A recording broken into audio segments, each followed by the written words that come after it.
Cultiver la stabilité intérieure. Bonjour, je suis ravie de vous retrouver. Bravo d'avoir choisi de poursuivre cette belle aventure pour explorer ensemble la résonance particulière de la pleine conscience au service de la posture du coach. Et pour cette nouvelle séance, je vais vous proposer d'explorer comment cultiver la stabilité intérieure, ou du moins s'approcher de cette intention, de rester avec soi-même, instant après instant, alors que le mouvement naturel de notre esprit peut être tout autre. Il suffit par exemple d'observer ce qui se passe probablement à l'intérieur de vous-même, alors que vous êtes en train de vous installer pour cette nouvelle séance que vous vous êtes promis de suivre avec attention. Et c'est précisément à cet instant que se manifeste peut-être tout un tas de pensées qui pourraient vous détourner de cette intention si louable. Vous invitez à la dispersion mentale, comme une sorte de jeu pour notre esprit, qui choisirait de rebattre les cartes à chaque instant, de redistribuer les priorités et de remettre à l'avant-scène une chose qui nous apparaîtrait subitement bien plus importante que tout le reste. De récentes études scientifiques ont d'ailleurs montré que notre esprit reste en moyenne stable, focalisé sur une seule chose à la fois pendant 8 secondes. 8 petites secondes. Ça peut bien sûr sembler extrêmement décourageant d'imaginer qu'il nous est finalement impossible de rester focalisé sur une seule chose plus de quelques secondes. Mais cela a également le mérite de remettre les choses à leur juste place. C'est ainsi que notre esprit fonctionne. Parce que notre instinct d'animal nous a appris à être vigilants, à faire attention, à observer ce qui bouge, ce qui change et qui pourrait devenir menaçant peut-être. Également parce que notre mode de vie contemporain nous invite en permanence à être sur plusieurs fronts à la fois, à faire fonctionner notre cerveau sur plusieurs registres simultanément, en mode multitâche, avec le risque à tout moment que l'un de ces registres ne prenne le dessus sur les autres et nous emmène ailleurs, vers d'autres paysages. Et ce vagabondage mental est parfois devenu la manière naturelle de fonctionner de notre cerveau, qu'il nous appartient alors de rééduquer avec douceur et fermeté. Simplement reconnaître que parfois, on a pris l'habitude de fonctionner comme ça. On a laissé notre cerveau prendre cette habitude. Comme une forme d'écoute flottante, celle que l'on met à profit pour écouter un client un peu bavard. Ou peut-être est-ce même notre client qui nous embarque dans les méandres de sa pensée. Ou bien lorsque pendant une séance, notre esprit est davantage préoccupé de ce que nous n'avons pas réglé avant, ou de ce qu'il nous faut régler après, ou encore de cet aspect de l'entretien que nous avons négligé tout à l'heure et que nous voudrions explorer bientôt. Autant de processus naturels qui nous amènent finalement à ne plus être totalement présents à ce qui est là. Une disposition d'esprit consommatrice d'énergie et génératrice de frustration parfois, avec l'idée qu'on a peut-être manqué quelque chose d'important, parce qu'on n'était plus vraiment là. Non pas qu'il s'agisse de s'accrocher à chaque instant de la conversation, de n'en manquer aucune miette, mais plutôt de rester tranquillement présent, paisiblement installé avec soi-même, au cœur de l'agitation peut-être, et néanmoins stable et posé. Accepter la volatilité de notre esprit, c'est se donner une chance de cultiver la stabilité intérieure. Et c'est ce que nous allons explorer ensemble dès maintenant. Bonne séance.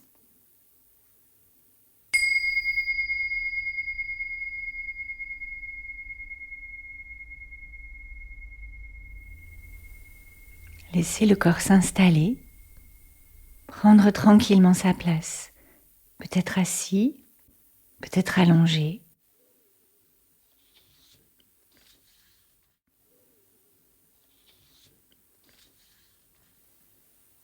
Et savourer le plaisir de se retrouver soi-même, tel que l'on peut se retrouver, s'accueillir ce matin ou ce soir.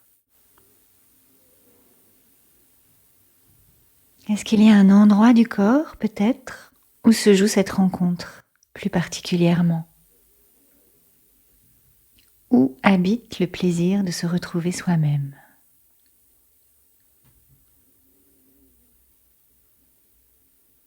Se retrouver comme à la maison, dans son jardin, dans la fraîcheur du matin.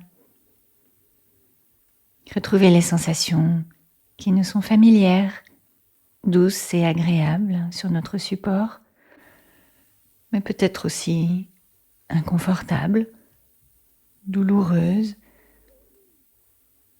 ou encore ambivalentes, troublantes. Juste se laisser toucher par ce qui est là, maintenant. Et puis petit à petit, laisser venir à nous les sensations dans le corps. Simplement observer ce qui se manifeste ce matin ou ce soir, sans jugement, le moins possible. Permettre au corps d'être tel qu'il est. Et juste permettre au cœur d'être tel qu'il est.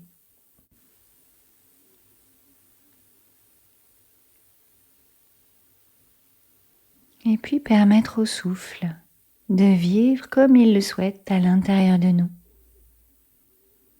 Accueillir le mouvement de la respiration. Observer son rythme, sa forme.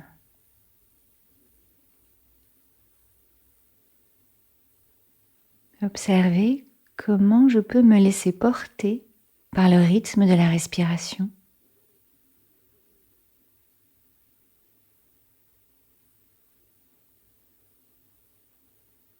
Accueillir ce qui se manifeste juste maintenant.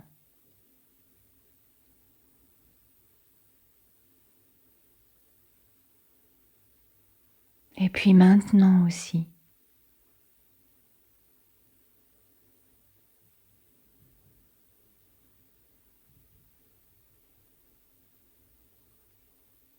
Sans s'accrocher à l'expérience du moment,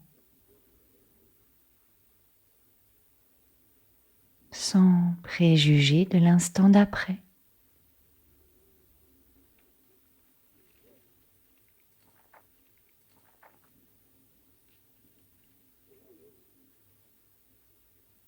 Et puis bien sûr, il y a ce moment où l'on se laisse embarquer par les souvenirs, les préoccupations, le ressassement peut-être. Juste observer ce moment particulier où je m'en aperçois. Connaître cette expérience, la reconnaître et l'accueillir avec douceur, compréhension, compassion, comme une chose simple et naturelle. C'est ainsi que notre esprit fonctionne. Une chose naturellement présente et avec laquelle composer naturellement.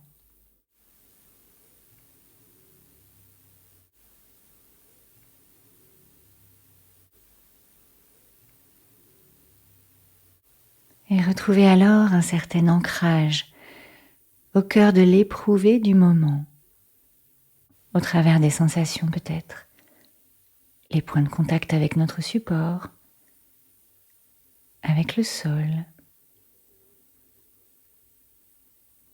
la position de mes mains, la respiration là où je peux la percevoir à l'intérieur de moi.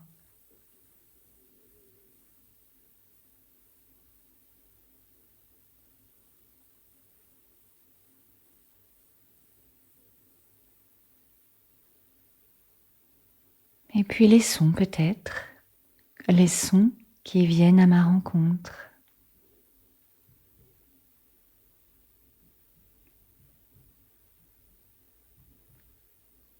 Instant après instant, rester au cœur de cette expérience, au plus près de la respiration.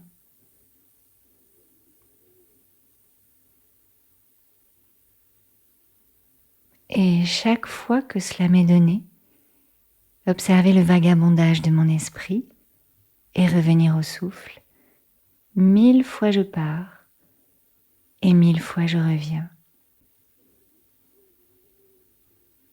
Observez simplement que je peux me laisser distraire parce que lorsque je m'en aperçois, je peux alors choisir de revenir.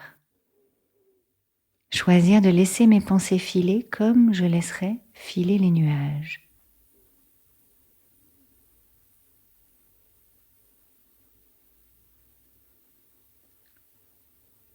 Conscient de l'intérêt de ce qui est venu me chercher, de ce qui est venu me distraire, et résolu néanmoins à le laisser de côté.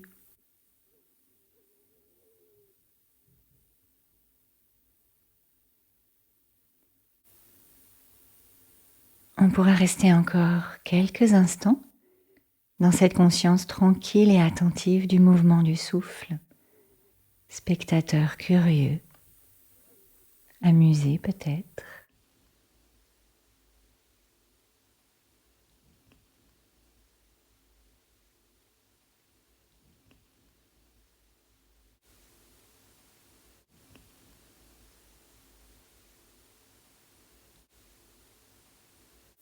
Et puis expérimenter aussi comment on peut à la fois rester focalisé à cet endroit du souffle, avec une conscience diffuse de ce qui est présent autour de moi également.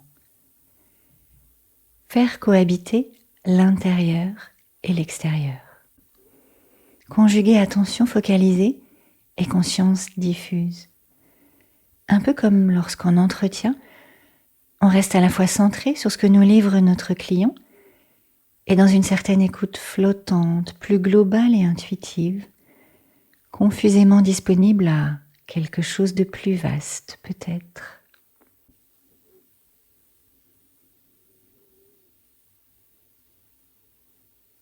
Et puis se féliciter pour cette nouvelle expérience de pleine conscience, de présence à soi, de curiosité et d'attention exclusive au souffle.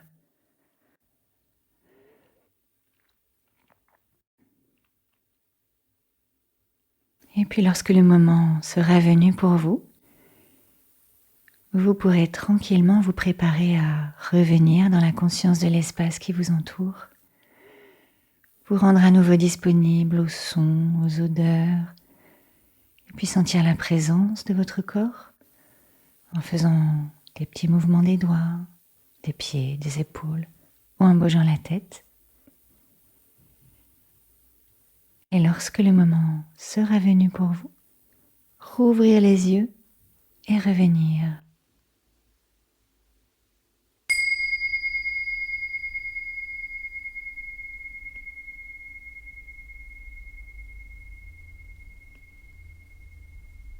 Si vous le souhaitez à présent, je vous invite à prendre quelques instants pour réfléchir à ce que cette nouvelle séance vous a appris sur vous-même. Qu'est-ce qui s'est passé pour moi d'intéressant, de surprenant, de dérangeant peut-être, d'instructif sûrement? Et qu'est-ce que je pourrais bien en faire maintenant dans ma pratique de coach?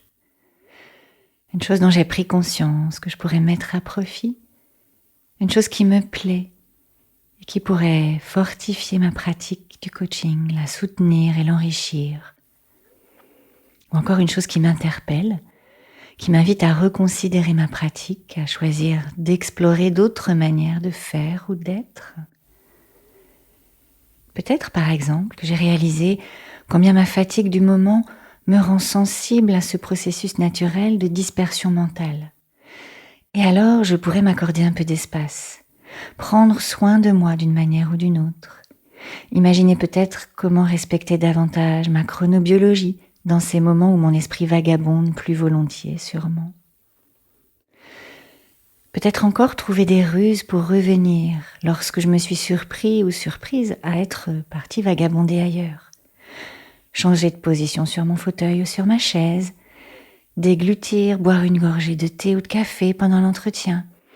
Bref, choisir de revenir et trouver les moyens les plus simples pour le faire. Il y a tant de manières de s'entraîner à revenir à soi. Et si le cœur vous en dit, Je vous propose de partager ce que vous souhaiterez de cette expérience dans les commentaires au-dessous de la vidéo. Merci d'avance. Et puis si vous le souhaitez, simplement imaginez comment cette semaine, concrètement, vous pourriez explorer cette stabilité intérieure, la cultiver, la reconnaître lorsque vous sentez qu'elle est là. Respirer un peu plus consciemment pendant une séance. Me sentir partie et choisir de revenir. Reconnaître même de manière furtive ce subtil équilibre entre attention focalisée à ce que me raconte mon client et conscience diffuse à ce qui est en jeu derrière. Je vous souhaite une très belle moisson. Bonne pratique à vous. Et à très bientôt, le plaisir de poursuivre ensemble et en conscience. Je vous retrouve très bientôt pour notre pratique suivante, autour de la pleine conscience pour éclairer la posture du coach. Nous dilaterons le temps pour cultiver l'instant juste avant. À bientôt.